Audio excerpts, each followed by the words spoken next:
¿Qué tipo de sangre y grupo RH somos? Esto es lo que más nos preguntamos. ¿Por qué tenemos diferentes grupos sanguíneos? ¿A qué se refiere con que soy de tipo de sangre A o B? ¿Cómo impacta en los pacientes los grupos sanguíneos? Es lo que vamos a ver en grupos sanguíneos y transfusión sanguínea. Como sabemos, los eritrocitos son unas células de suma importancia para el funcionamiento de nuestro organismo. Específicamente, son esenciales para el transporte de oxígeno. Son de las células más abundantes en la sangre y son las que nos van a llevar el oxígeno a través de todos nuestros órganos. Antiguamente se realizaban transfusiones sanguíneas en campos de batalla, desde las personas que estaban al borde de la muerte hasta personas con algunos tipos de infecciones. Aquí las transfusiones, como observamos en la imagen, se realizaban de persona a persona, cerca una de otra. Sin embargo, pues era muy poco utilizado debido a los riesgos que conllevaba este procedimiento, ya que no existían anticoagulantes, tipificación de sangre, etc. Y pues los pacientes morían. Así como observamos, el paciente se conectaba a un lado de su donante sano y conectaban de una vena a otra. De esta manera, la persona sana comenzaba a pasar sangre a través de una pequeña manguera hacia el paciente enfermo y el paciente enfermo empezaba a verse recuperado. Sin embargo, algunos pacientes se empezaban a sentir mal, empezaban a desarrollar fiebre, mareo, ictericia y algunas infecciones.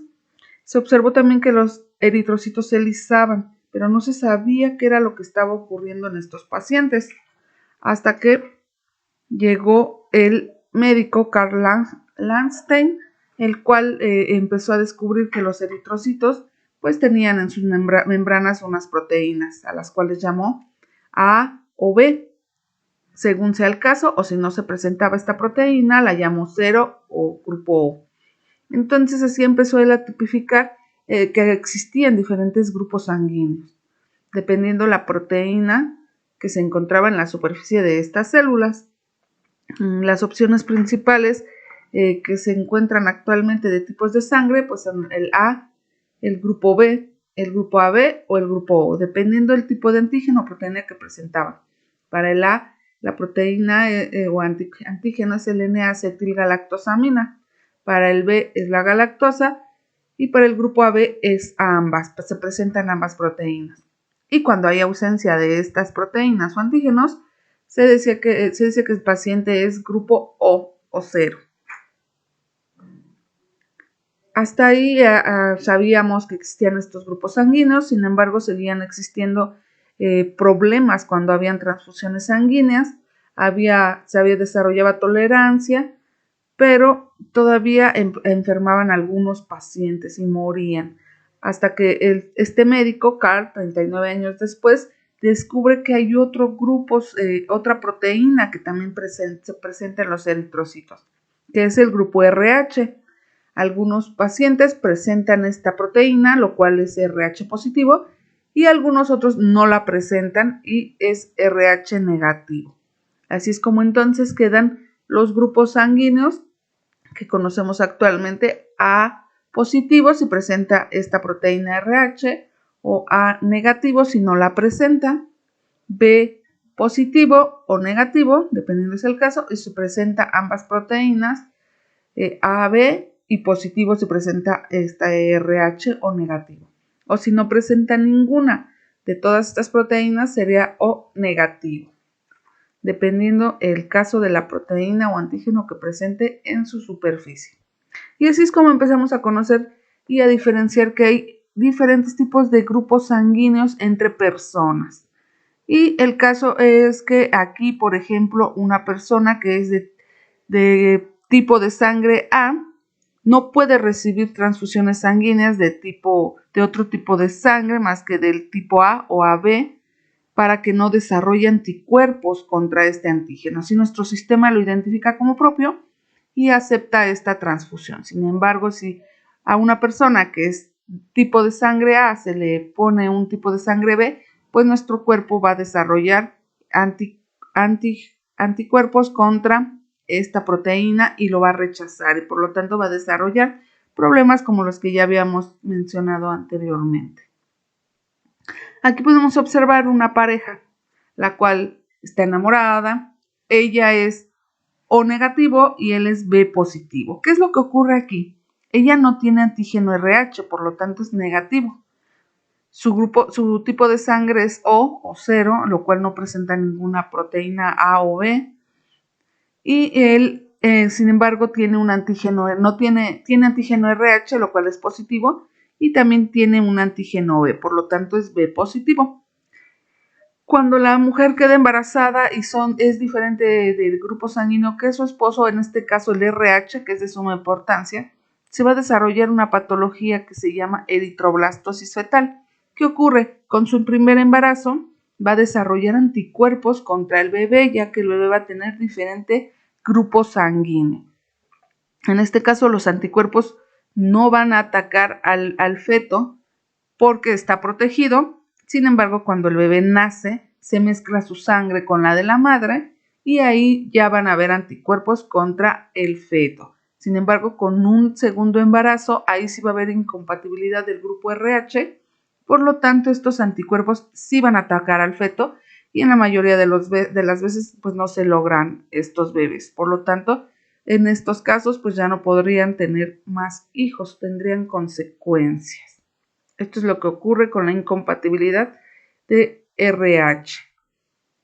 Entonces, aquí vemos quiénes son donantes para diferentes grupos de personas para bancos sanguíneos. Por ejemplo, aquí tenemos una tabla donde el tipo de sangre del beneficiado, observamos que hay AB positivo, negativo, A positivo, negativo, B positivo, negativo y el O positivo, negativo. El O negativo puede donarles a todos. ¿Por qué? Porque no presenta ninguna proteína, la cual pueda ser identificada por el organismo y no va a desarrollar anticuerpos. Por lo tanto, el O negativo puede ser donador para cualquier tipo de grupo sanguíneo, para cualquier persona que tenga cualquier tipo de grupo sanguíneo. Sin embargo, el O positivo solo puede donar, obviamente, a los positivos, a todos los grupos sanguíneos, pero que sean con un RH positivo. El B negativo solo puede donar a los grupos sanguíneos que contengan este tipo de sangre, esta proteína, la B, ya sea positiva o negativa. La B positiva solo puede donar, obviamente, a los que tienen el grupo sanguíneo B y el RH positivo.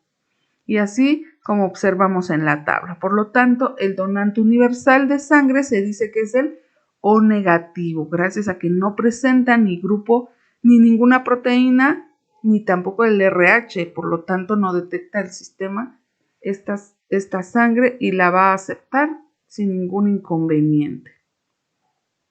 ¿Cómo se determina el grupo sanguíneo? Existen sueros que se denominan anti-A, anti-B y anti-D. Se colocan 3 gotitas de sangre del paciente y a cada gota de sangre se le coloca un poco del suero anti-A, un poco del suero anti-B y el anti-D. ¿Qué es lo que va a ocurrir?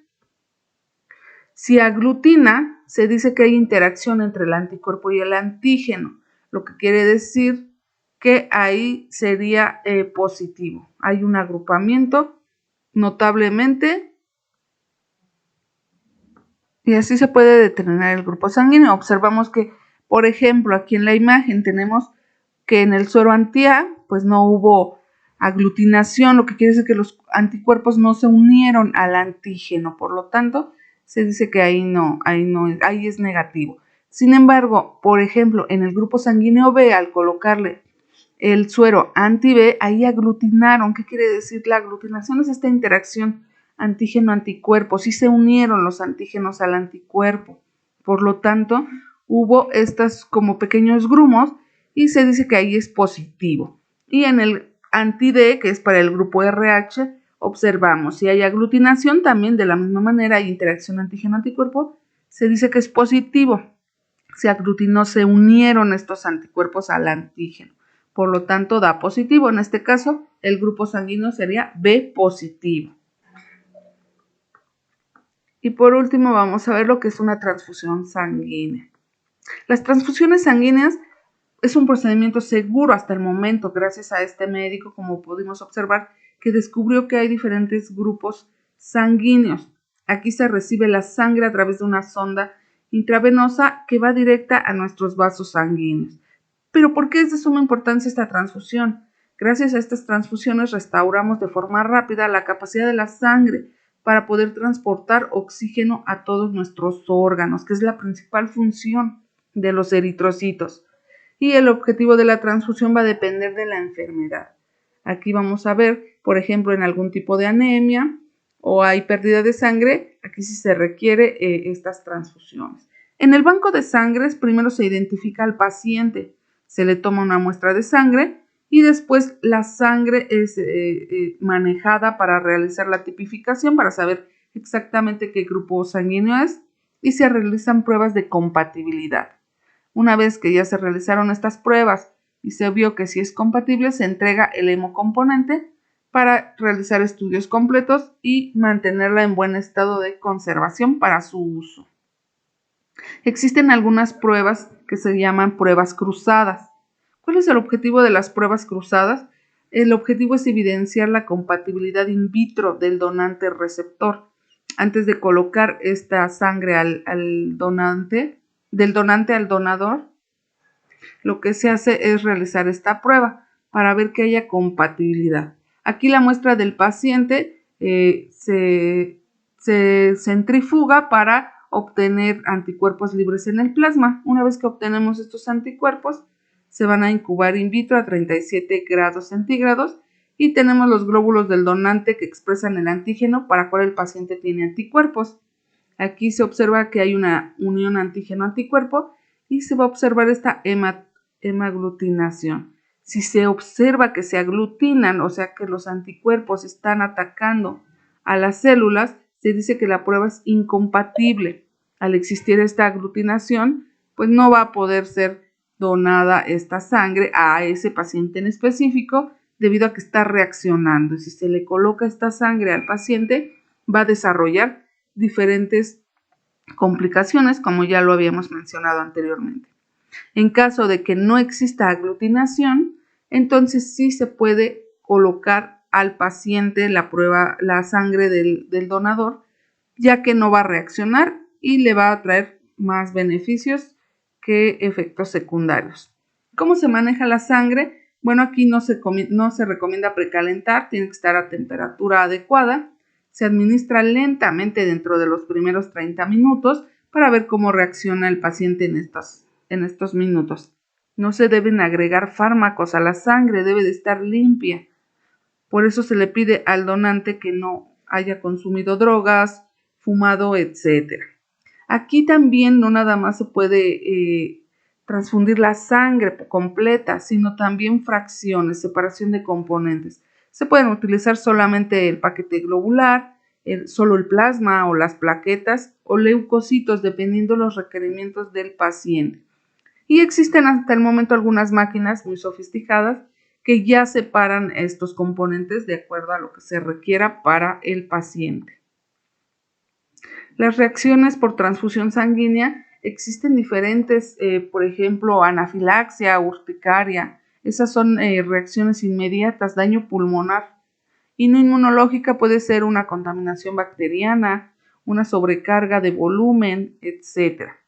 Una reacción tardía podría ser la hemólisis retardada, el rompimiento de estos eritrocitos, una inmunomodulación o hasta una transmisión de infección. Algunas enfermedades contraídas anteriormente eran hepatitis B, hepatitis C, VIH, etc. Por eso hasta el momento, para ser donante, existen pruebas las cuales son muy específicas para ver que el paciente, la persona que va a donar, no tenga ninguna enfermedad y así nuestros pacientes estén seguros de que no van a contraer alguna enfermedad.